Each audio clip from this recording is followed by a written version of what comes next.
21h. W9. On doit à Richard Linklater une formidable trilogie, The Force Norise 1994, The Force 7 2004, et Before Midnight 2013, qui suivait l'évolution d'un couple formé par Julie Delpy et Ethan Hawke, photo, sur une période de 20 ans. Visiblement fasciné par le temps qui passe, Richard Linklater continue avec Boyau 2014, diffusé ce jeudi soir pour la première fois en clair, en filmant l'histoire bouleversante de 12 années de la vie d'une famille américaine au Texas.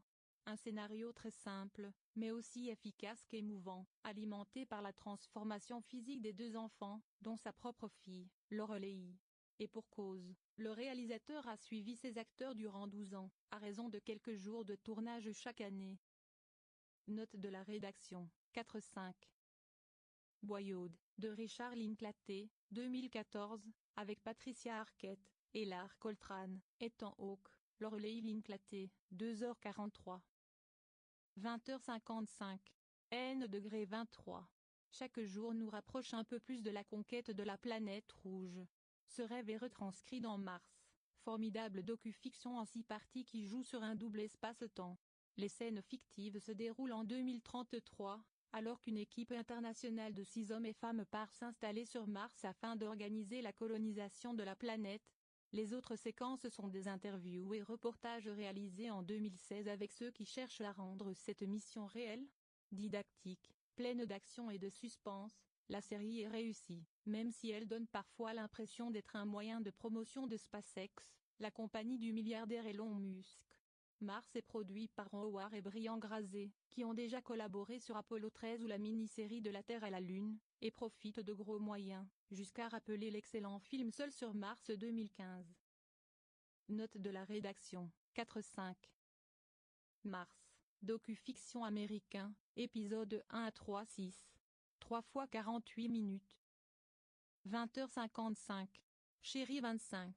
Un thriller avec des magiciens londoniens du XXe siècle, sérieusement? Oh oui, car Christopher Nolan est aux commandes. Bien avant de devenir le nouveau roi d'Hollywood avec The Dark Knight, Inception ou Interstellar, le cinéaste américano-britannique avait déjà de la suite dans les idées, et enrôlé Hugh Jackman, photo, Christian Bale et Scarlett Johansson dans ce singulier suspense en costume. On y suit la rivalité à mort entre deux prestidigitateurs, habitués des numéros particulièrement risqués. Jackman est le bon, Bale est la brute, deux faces d'une même obsession, jusqu'à l'irréparable. Aussi splendide qu'échevelé, le Prestige est un OVNI, où l'on croise même David Bowie.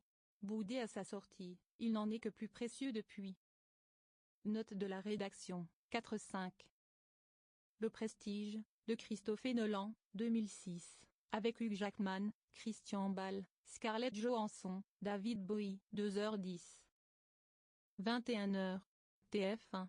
Mis sur la touche, Serge Renard, grand reporter, tente son va tout en enquêtant sur l'alunissage de la mission Apollo 11, qui ne se serait pas déroulée comme on nous l'a raconté. Il se retrouve en Thaïlande, flanqué d'une journaliste qui n'a pas froid aux yeux. Ancien complice de la télé, Cadmerade et Olivier Barou s'acharnent à trouver la formule magique pour faire une bonne comédie. Mais est-ce en confondant action et agitation qu'ils décrocheront la lune? Il y a bien longtemps qu'il ne suffit plus d'être poursuivi par des méchants pour attiser l'attention. Pendant que le scénario s'essouffle avec eux à Bangkok, on s'ennuie à 100 bahts, la monnaie thaïlandaise, de l'heure devant ce navet bien français. On a marché sur Bangkok, d'Olivier Barou, 2014, avec Cadmerade, Alice Taglioni, Petit Coyote, 1h45. 20h55. France 2. Pour fêter leur relance réussie sur France 2, Les Enfants de la télé fait son grand retour en prime time. Laurent Ruquier, qui a repris le divertissement en septembre, va désormais pouvoir afficher sa différence avec les années TF1, qui a accueilli l'émission de 1996 à 2016. Sur son plateau, la promotion se fait discrète et les rires semblent sincères. L'ambiance est beaucoup plus chaleureuse que jadis car, loin de se contenter d'une sélection de casseroles et d'un bêtisier, Laurent Ruquier rend hommage à tous ceux qui ont fait l'histoire de la télévision. Dans cette spéciale année 1980, il reçoit ainsi quelques grandes figures de l'époque, comme Marc TSK, photo. De quoi instruire la belle Iris Mittener, l'une des invitées du soir, peu calée sur les émissions à l'antenne avant sa naissance. Note de la rédaction, 3-5. Les enfants de la télé, émission présentée par Laurent Ruquier. 2h25.